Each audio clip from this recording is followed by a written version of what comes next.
Stephanie Massicott has the very latest. She is in Saskatoon this morning. She is our broadcaster about to start her show in about 45 minutes, I guess. So, Stephanie, thank you very much for giving us some time before you start your program on CBC Radio there. We've been talking a lot here about the La Ronge area and the mass evacuations there. How have they been going and what's the latest?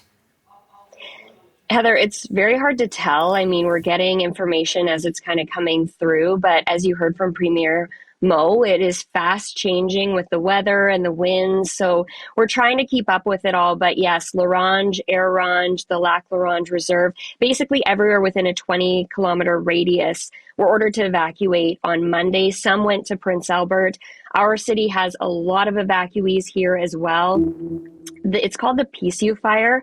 There have been some major buildings destroyed. The Rona Lumberyard, which is kind of on the main drag of La Ronge, as well as Robertson Trading, which is actually a building many in the province are familiar with. So just devastating to see what these fires are doing and how close they are getting to the communities. And sometimes, I mean, like Denier Beach, they are destroying communities within our province. And thankfully, people are able to get out. But some people are staying back. I mean, the mayor in La Ronge, Joe Hardisky, I believe, is still there as well. He was speaking about the buildings that have been destroyed in La Ronge. There's also been dozens of houses in nearby communities of Sucker River and a handful in Eagle Point, according to him, that have been destroyed. Now, as I mentioned, that's all what we heard yesterday, and things are changing fast.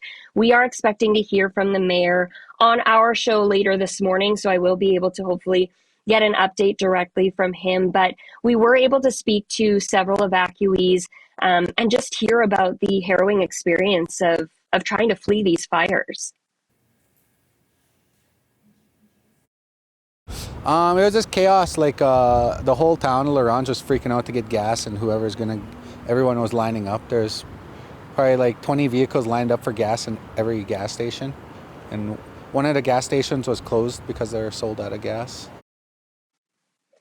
And that is exactly what we're hearing. Long lines at the gas station, caravans, at least 1 kilometer each way in front and behind of people being stopped and warned of the conditions that they're going to be driving through. It's just devastating and heartbreaking to hear what these people are going through and then not knowing what they're going to be going back to, Heather. I'm sure these are the kinds of stories that you're bringing on your program, Saskatoon Morning. Coming back to some of the things that we heard from the Premier yesterday at that briefing, again, the fact that there could be more evacuations, adding to the thousands of people already out of their homes. In terms of projections for that and just the conditions overall, Stephanie, what's the latest information you're getting?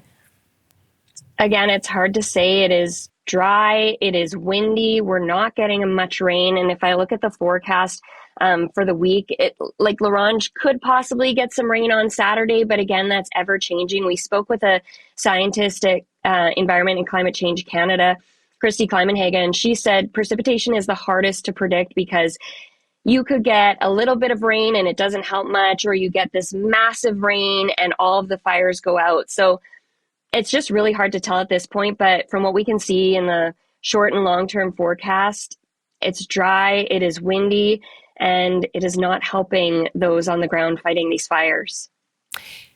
And in terms of what the Premier is saying, let's listen a little bit more to him, and then we'll talk about that for a second, okay? I've never seen anything like it in the way of the ferocity of the fires, how quickly they're moving, how they're changing and encroaching on communities in maybe different ways than we've even seen before.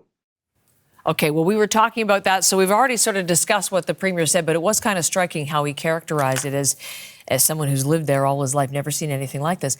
Let me ask you, the program today, you mentioned the mayor is coming on. I was speaking to your counterpart out of Manitoba yesterday. She was talking really a lot about donations and the kinds of supplies that evacuees need. What are you focusing on in your show today?